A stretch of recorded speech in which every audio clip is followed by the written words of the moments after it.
এত বছর ধরে আমি কাউন্সিলর আছি, আমি কোনোদিন দেখলাম না যে মাইকটা বন্ধ করে দেবে, প্রস্তাব দিচ্ছে না।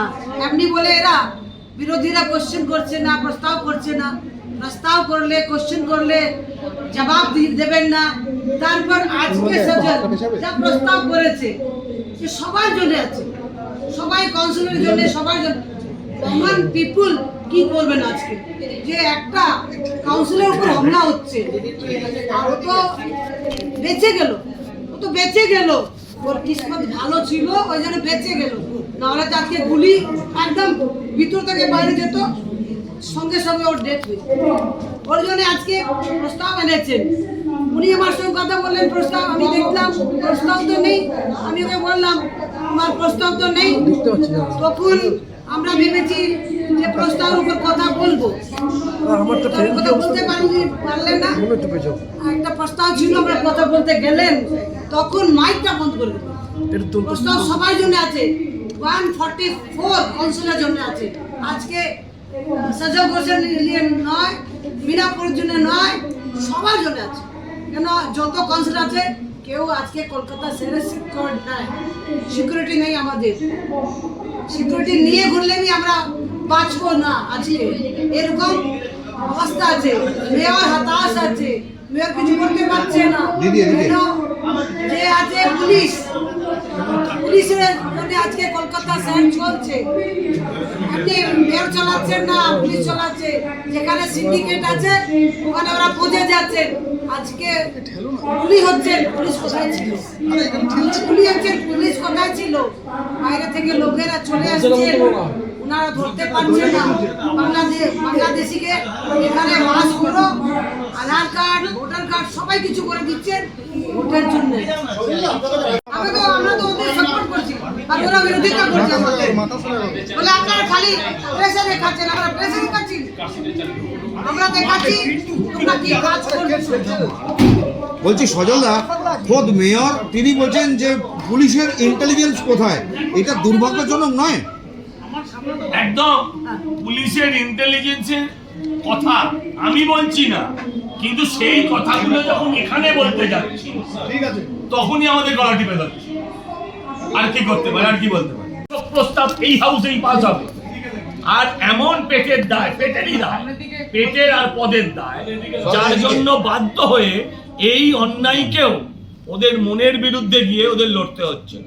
এদের মনের সঙ্গে এদের ব্রেনের এত লড়াই, এরা অসুস্থ না হয়ে পড়ে। আপনার সঙ্গে আপনি যখন ওয়াকআউট করছেন তখন দেখা গেল যে মেয়র একেবারে চুপ করে নিজের পদে বসে। আরে মেয়র তো বলতে অ্যালাউ করছে না, এটা তো মেয়রের কথাই বলছি আমি।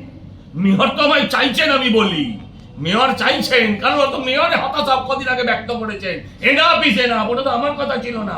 আমি তো সেটাই আজকে বলছিলাম প্রতিধ্বনি করে। তাই আমার ধারণা মেয়র চাইছিলেন, এটা আমি বলি। যেখানে একজন জনপ্রতিনিধি নিজের বাড়ির করে আশা করা হচ্ছে যে তৃণমূলের পক্ষ থেকে সজল একটু এদিকে তাকিয়ে বলবেন। এদের কিছু যায় আসে না, এদের সতীর্থ অনেক খুন হয়েছে, এদের অনেক সতীর্থ খুন হয়েছে, এদের কিছু যায় আসে না। এই খুনটাই আবার বিজেপির ঘাড়ে চাপানোর জন্য ব্যবহার করা হবে। আরেকটা শোক প্রস্তাব এখানে পাঠ হবে, একজন খাচ্ছে আর একজন লাইনে দাঁড়িয়ে আছে, তাকে আবার সামনের দিন দাঁড় করিয়ে দেওয়া হবে। এরা ইউজ অ্যান্ড থ্রো, এই দলে আর কোনো ব্যাপার নেই। কদিন আগে ভাইপো কি বলেছে, আনুগত্যের কোনো দাম নেই, পারফরমেন্সের দাম। পারফরমেন্স মানে যতদিন মাল দিতে পারছে। বারবার করে যে কন্ট্রোল, এটা কি শুধু বিজেপি বলে? আর কি বলে, আর কি বলে? কংগ্রেস সিপিএম বসে আছে, কংগ্রেস সিপিএম ওখানে বসে আছে, তারা এই বিষয়ে একটা রাও কাড়িনি, তারা এই বিষয়ে পাশে দাঁড়ানো তো দূরের কথা। এটা তো কোনো রাজনৈতিক এজেন্ডা ছিল না, এটা তো কোনো রাজনৈতিক এজেন্ডা ছিল না। বিইং আ কাউন্সিলর, আমি সেই কাউন্সিলরের পাশে দাঁড়াতে চেয়েছিলাম। আর বিইং আ কাউন্সিলর ফ্যাটার্নিটির উপর যে বারবার হামলা হচ্ছে, কোথাও তপন দত্ত, কোথাও তপন কান্দু, কোথাও হচ্ছে অনুপম দত্ত, এদের মধ্যে তিনজনের মধ্যে একজন ছাড়া বাকিরা সব তৃণমূলে। এমএলএ মার্ডার হচ্ছে এই রাজ্যে, সবই তো তৃণমূলে, আর খুনিদের নাম সব তৃণমূল, সব খুনিরা তৃণমূল। মানে সরাসরি বাম কংগ্রেস সঙ্গে তৃণমূলের জোটে দেখলেন তো, সামনে দেখলেন, ইন্ডিজোটের দায়িত্ব পালন করলেন, একটা কথা বললেন না। একটা কাউন্সিলরের ওপর গুলি চললো, ভাগ্যক্রমে বেঁচেছে, নয়তো আজকে স্ত্রী বিধবা হতেন, ছেলেরা অনাথ হতো। আর সেখানে পুরো হাউস আমাদের কথার বিরোধিতা করছে, লজ্জা পাওয়া উচিত। শুধু নয়, আমরা পৌর প্রতিনিধিদের জীবন সুরক্ষার কথা বলতে এসেছিলাম। যদি জনপ্রতিনিধি সুরক্ষিত যে রাজ্যে নয়, সে রাজ্যে জনগণের কি অবস্থা সেটা আলোচনা করতে চেয়েছিলাম। এই মর্মে আমি একটি প্রস্তাব এনেছিলাম, জমা দিয়েছিলাম, সেটা অ্যাকসেপ্টই করা হলো না। আমরা এসে দেখলাম তার মধ্যে নেই। তাই সঙ্গতভাবে অন্য একটি প্রস্তাবের মধ্যে গিয়ে আমরা আলোচনায় এই অংশটাকে তুলে ধরতে চাইলাম। সেখানে আমাদের মাইক বন্ধ করে দেওয়া হলো। আমার বাবা 25 বছর পৌর প্রতিনিধি ছিলেন, সেই সময় তারা বিরোধী ছিলেন। আমি কখনো মাইক বন্ধ হয়েছে বলে অন্তত আমার মনে পড়ে না। মিনাদিরা বহুদিন ধরে আছেন, তারা বলতে পারবেন কখনো পুরসভায় মাইক বন্ধ হয়েছে কিনা। আজকে যদি পুরসভার ভেতরে কাউন্সিলর গুলি খাচ্ছে, মেয়র বুক চাপড়াচ্ছে যে পুলিশ কিছু করছে না, পুলিশ কিছু করছে না, সেই কথাটা তুলে ধরতে গেলে যদি পুরসভার ভেতরে যদি মাইক বন্ধ করে দেওয়া হয়, তাহলে বিরোধীদের কণ্ঠ কিভাবে রোধ করা হচ্ছে এটা আপনারা চোখের উপর দেখতে পাচ্ছেন। পুলিশ পান মশলা ধরবে, বোমার মশলার বেলায় পুলিশ অন্ধকারে অন্ধ হয়ে যাবে। এই তো আজকে বললেন 1 নম্বর প্রস্তাবে বিশ্বরূপ দেব পৌর প্রতিনিধি যে গুটকা পান মশলা, বললেন পান মশলা হলে পুলিশ ধরে নিয়ে যাবে, পুলিশ দেখবে বিষয়টা। আর বোমার মশলা দেখতে পাবে না, ওরা শুধু দেখতে পায় কি ইট বালি সিমেন্ট, মানে বাড়ি তৈরির মশলা, পুলিশ খুব ভালো দেখতে পায়। আর এইগুলো নিয়েই যত গন্ডগোল, যেটা নিয়ে আলোচনা হওয়া উচিত, কারণ এই শহরে যদি কাউন্সিলরদের নিরাপত্তা না থাকে তাহলে মানুষ জনপ্রতিনিধির নিরাপত্তা নেই, তাহলে জনগণের নিরাপত্তা কোথায়? এটা তো আমার কথা নয়, মেয়র নিজে বলেছেন এনাফ ইজ এনাফ। পরের দিন মেয়র বলেছেন আমি আমার পাড়ার এলাকার থেকে জবরদখল উচ্ছেদ করতে পারছি না, করতে পারলে একটা থানা তৈরি করতাম। যে লোকটা একটা থানা তৈরি করতে পারে ইচ্ছে করলে, সে পাশের থানা থেকে 2টো পুলিশ এনে জবরদখল তুলতে পারে না। এই ধরনের হাস্যকর কথা, এইগুলো বন্ধ করা হোক, একটা ফুল টাইম মেয়র আনা হোক কলকাতা শহরের জন্য। আপনি বিজেপি বলে কি আপনাদের এই? হ্যাঁ, আবার কি আমরা বিরোধী কণ্ঠ বলে স্তব্ধ করে দেওয়া হলো। আর কিছু সেটিং বিজেপি, কিছু সেটিং এখনো বিরোধী আছে, যারা চুপ করে বসে আছে, তারা এই নিয়ে একটাও কথা বলছে না। গুলশান কলোনি যাতে না শোনা যায়, যাতে পূর্ব কলকাতার ওই জলা জমি ভরাটের আওয়াজ যাতে না পৌঁছয়, তার জন্যই আজকে আমার মাইক বন্ধ করে দেওয়া হলো। তার জন্যই মীনা দেবী পুরোহিতের দেওয়া প্রশ্নকে রিজেক্ট করা হয়েছে, আমার প্রশ্নকে রিজেক্ট করা হয়েছে। তার জন্যই, যাতে জমি দখল, এই জমি দখলে সবাই খেয়েছে, মেয়র থেকে শুরু করে কেউ এর থেকে বাদ যাবে না। এই আজকে বলুন সাপুরের মৃত্যু সাপের হাতে। আজকে বলুন এই কাউন্সিলরদের কত টাকার প্রপার্টি ছিল 15 বছর আগে, এই 15 বছর এদের কত টাকার প্রপার্টি হয়েছে। এরা আদানি আম্বানি নিয়ে পড়ে থাকে, আদানি আম্বানির থেকে এদের বড় গ্রাফ, আদানি আম্বানির থেকে এদের গ্রাফ মানে ভার্টিক্যাল গ্রাফ, একদম উন্নয়নের গ্রাফ। বাংলার উন্নয়ন না হলে এদের বাড়ির সামনে গেলেই উন্নয়ন দেখতে পাবে, এদের বাড়ির সামনেটা গেলেই উন্নয়ন দেখতে পাবে। হ্যাঁ, কত গুলশান এড়াবে, এত গুল ছড়িয়েছে এরা, এত গুল খিলিয়েছে যে কোনো গুলশান এড়াতে পারবে না। এরা পাড়ায় পাড়ায় গুলশান কলোনি তৈরি করে ফেলেছে, এটা রাষ্ট্রের জন্য বিপজ্জনক। এই গুলশান কলোনি, আমি হিন্দু মুসলমানে যাচ্ছি না, কিন্তু যারা এখানে এসে বসবাস করছে, একটা জায়গায় দেখছিলাম 2 লক্ষ অধিবাসী বাস করে, সরকার সেটা পর্যালোচনা করে বার করেছেন, সেখানে ভোটার সংখ্যা 2000, সেখানে ভোটার সংখ্যা 2000, মানে 1,98,000 মানুষ সেখানে প্রস্তুত হয়ে আছে আগামী দিনের ভারতবর্ষের নাগরিক হওয়ার জন্য। এরা ভোটের জন্য নিজের দেশ মাতৃকাকে বিক্রি করছে, এরা ভোটের জন্য দেশ মাতৃকাকে বিক্রি করছে। যারা ভাবছে আমরা এদের হাত থেকে ভোট পাবো, আপনি লিখে রাখুন, ইতিহাস বড় যন্ত্রণার, ইতিহাসে লেখা থাকবে যে এদের হাতে একদিন আপনাদেরও মৃত্যু হবে। কোথায় কি বাংলাদেশিরা ঢুকে আছে?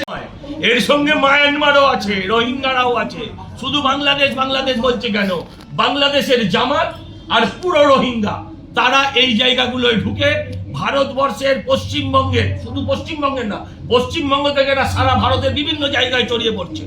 এরা ভারতবর্ষের স্থিতিশীলতাকে নষ্ট করছে। বা অন্য রাজ্য থেকে এসটিএফ এসে, অন্য রাজ্য থেকে অন্য তদন্তকারী সংস্থা এসে এইসব গুলশান কলোনি থেকে লোককে গ্রেফতার করে নিয়ে যাচ্ছে, যারা এই দেশের নয়। এরা কারা? এই 2 লক্ষ লোক গুলশান কলোনিতে বাস করে, এরা কারা? এরা কোত্থেকে এলো?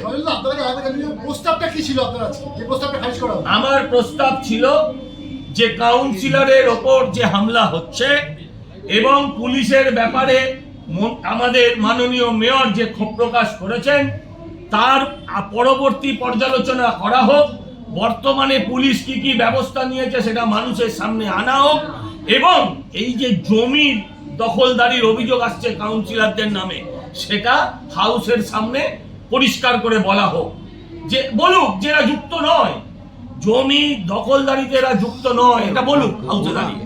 অস্বস্তিতে পড়বে জেনে আপনার এই প্রস্তাব গ্রহণ করা হয়? আরে শাসক দল অস্বস্তিতে পড়বে তো বটেই, কিন্তু আমি তো শাসক দলের কাউন্সিলরই আক্রান্ত হয়েছিল, আমি তো তার পক্ষে কথা বলতে চাইছিলাম। আমি তো সমস্ত তৃণমূল সহ সমস্ত কাউন্সিলর জনগণের কথা বলতে চেয়েছিলাম।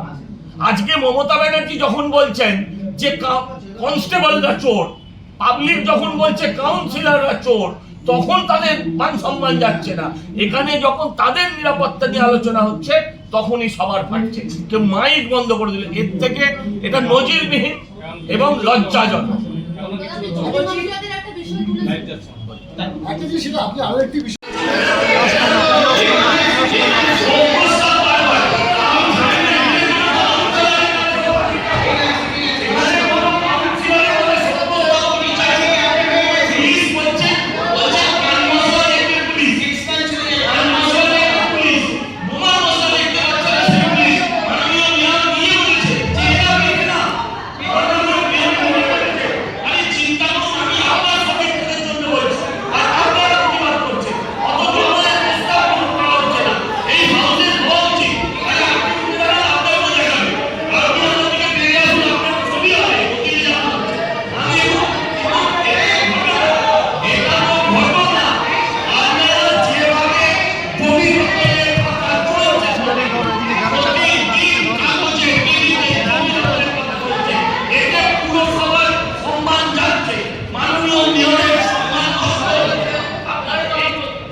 প্রস্তাবের উপরে আলোচনায় যেতে পারলাম না, বিষয়ে আলোচনা করতে চেয়েছিলাম।